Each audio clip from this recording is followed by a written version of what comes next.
Hello, and thank you for joining our Stream of Conscious ADHD podcast. I'm Heidi Fawcett, along with my sister Heather. We are Gen X in menopause and surprise, newly diagnosed with ADHD. Since we found out about our ADHD during the pandemic, we have spent most weekends sitting in my backyard in Brooklyn with our champagne brunch discussing the impact, the reflections, the grief, the stories. Many adults are now finding they were never diagnosed. So we thought we would bring everyone into our backyard discovery sessions, hoping it will help. We laugh, we cry. We are stream of consciousness conversationalists. We hope you enjoy listening to our discovery and perhaps glean some comfort from it. Here we go, into the backyard. So we are in the backyard in Brooklyn, and we are sitting under the umbrella, and there are storm clouds rolling in.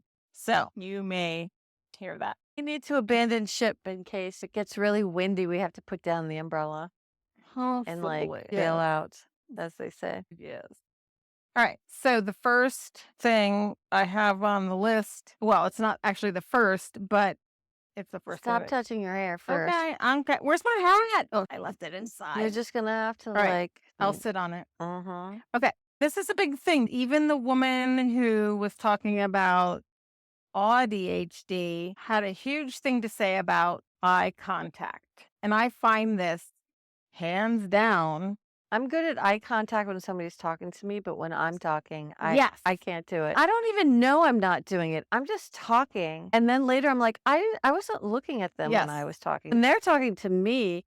I'm looking at them, but I'm super conscious. I'm like, is my face weird? I'm so conscious of my own self and not really listening. Right. And this is the thing. Eye contact is often seen as a way to show that someone is listening. However, research suggests that eye contact can interfere with working memory, imagination, and mental control. So, do you feel that cool breeze? I do. All of a sudden? I do. I love it. Something's happening. Okay, so often people with social anxiety disorder and actually even more autism describe looking someone in the eyes as anxiety provoking and uncomfortable. This is likely due in part to genetic wiring, which I'm convinced now, after reading all the things I've read, it's a nurture versus nature. There are components of ADHD that come from your genetics, and there are components that come from you have had trauma, your parents smoked, this, that, and the other. I don't any of it comes from nurture. I think there's other types of trauma you're piling on, but your brain structure is your brain structure. Right, but there are things that can deviate your brain structure, like soldiers that have PTSD. If you have major trauma, I think that's a thing. I think I think you were both saying the same thing. It's like you can have the brain structural things that are genetic, and then there's the pile-on that comes with trauma. It's an additive thing. Like it just shows up as us, as we show up for every day. One of the things I found interesting was the people who said, I struggle to keep with conversations if I'm also expected to make eye contact with the people I'm speaking with. It feels like I am being asked to multitask in a way I can't handle. It bolsters my social anxiety. Picture this. I'm hanging out with a friend and discussing Maharagati, whatever that is. Say it. Mahatma Gandhi? Yes. No. Mahatma Gandhi. Mahara. Whatever. Whatever. Let me see what you're reading. The italicized word. Oh, I don't even know what that is. Okay. Then I don't feel so bad. I don't feel so degenerate. Okay. Which I can effortlessly talk about. Suddenly, I accidentally look into the person's eyes and I lose my entire train of thought while my eyes start watering and my heart starts racing. Even when I'm able to regain a sense of what I was saying, I simply cannot manage to translate it into coherent sentences. And then I looked into where people, because it is such a cultural thing where you're supposed to look people in the eye, because it's a societal thing everywhere, that looking in somebody's eyes is like you're paying attention to them. You're taking what they're saying. It's a sign of respect. There's all these things that eye contact means in our society. But if you're spicy, it becomes an issue, or not necessarily always, but some.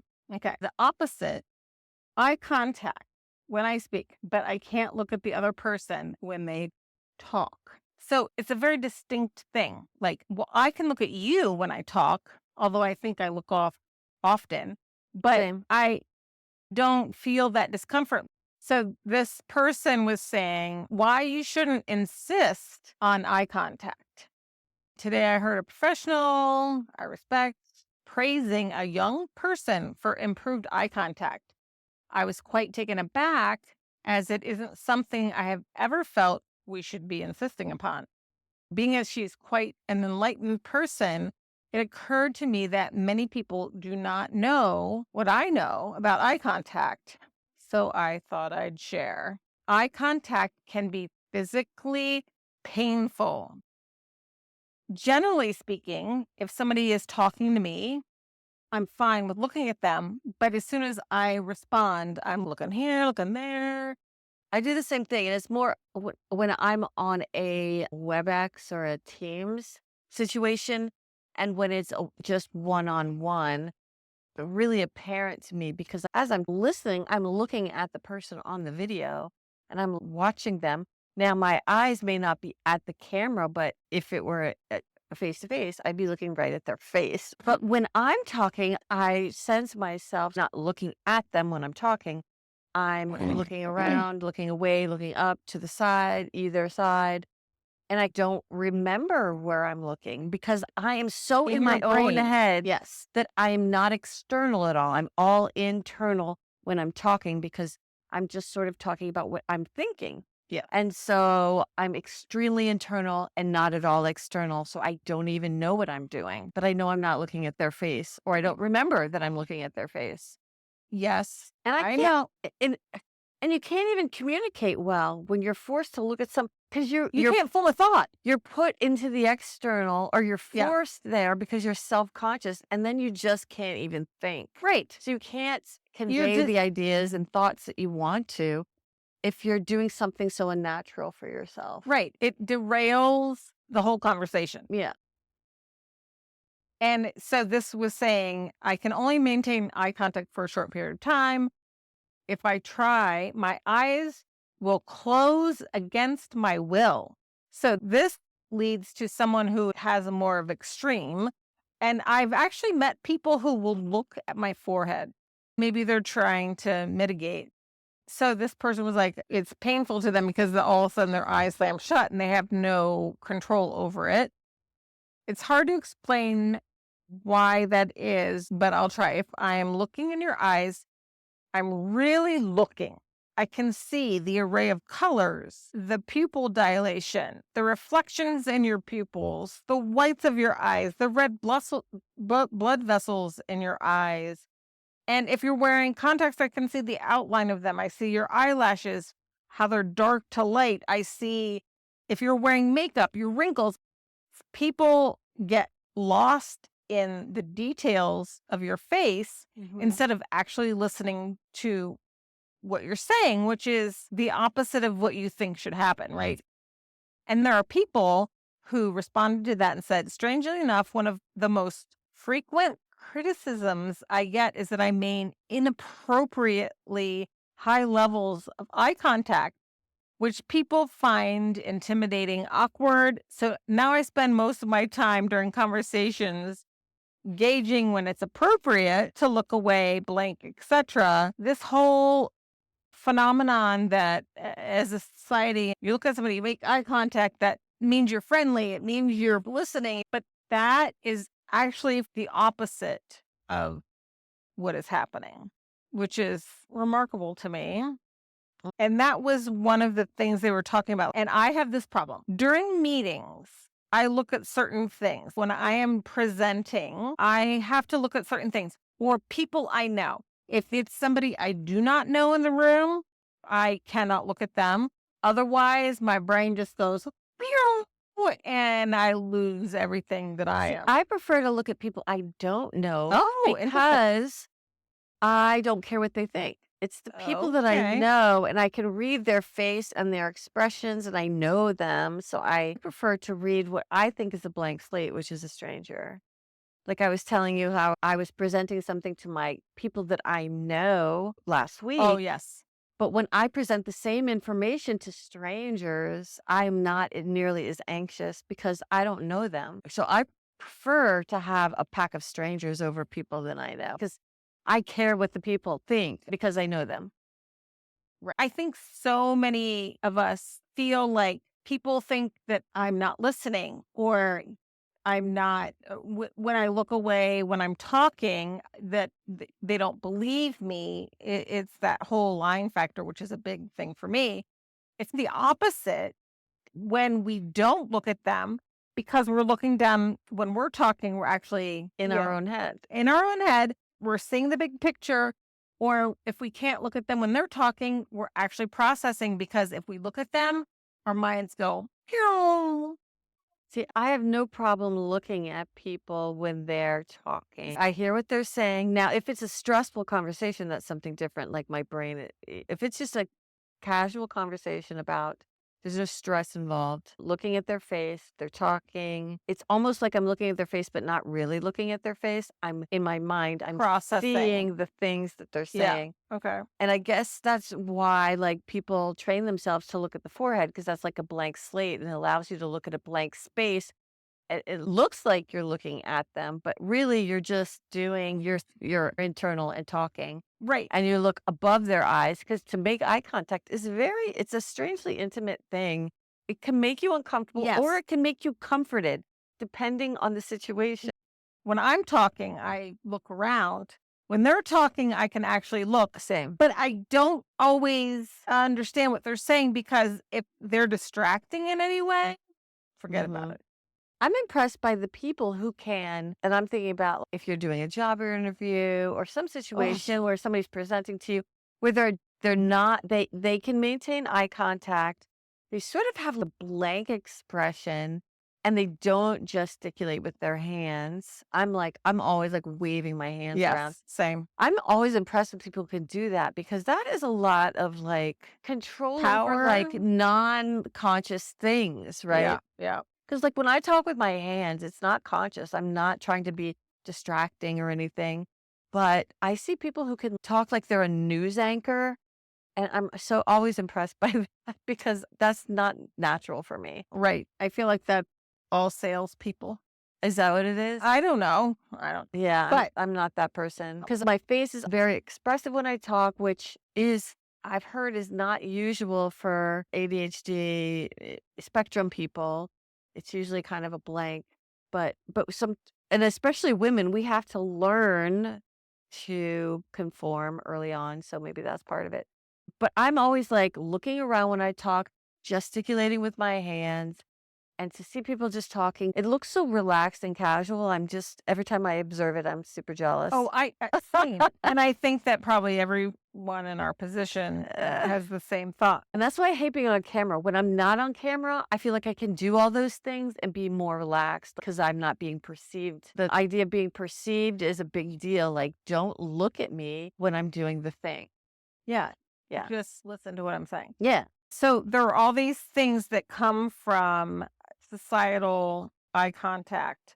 Looking away can signal hesitation, not fluent speech or thinking, shyness, which we have circled back on many times, or lack of confidence. People who prefer not to be the center of attention may find eye contact uncomfortable. Yep. Mental health conditions, social anxiety disorder and autism can make eye contact difficult, downright painful. Physical pain, that just blows me away. Yeah. Sensory overload. For some people, eye contact can cause sensory overload, making it impossible to listen. Yep. And look at the same time. I think that's me, sensory overload, all the way. Yeah. I have been aware of this for a while, that somebody could talk to me for 30 minutes straight and I can maintain eye contact, but I often, during the eye contact, go off on variance. The looking at while I'm talking, that's a whole different beast. Because you dart in and out, right? You spend a half a second, you see them, and then as you're thinking, I always either look up or around Yes. as I'm formulating my thoughts and expressing what I'm thinking about, and then maybe I'll come back to them, and then I'll go away again as I'm having the thought and expressing the thought. Because I can't do both. I Right. can't. If you expect me to look right at your face and express my thought, it's not going to happen. And I'm going to seem like a moron. I promise I'm only a moron part of the time. It is the time that I have to look directly into someone's eyes when I talk. And that was the last one, is cognitive drain. Eye contact can be Yeah.